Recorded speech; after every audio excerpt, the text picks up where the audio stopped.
கர்த்தர் பேசினாலே வசனத்திலிருந்து தான் பேசுவார்.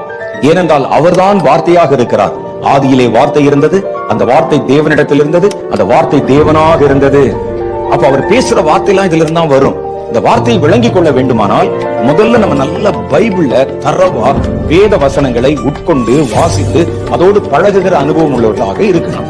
அடுத்து நம்ம கர்த்தருடைய பாதத்துல காத்திருக்கணும். அவர் பேசுவதற்கு இடம் கொடுக்கணும். கர்த்தாவே சொல்லும், அடியேன் கேட்கிறேன் என்கிற மனநிலையோட நம்ம உட்கார்ந்து இருக்கணும். கர்த்தர் எல்லாரோடும் பேசுவார்.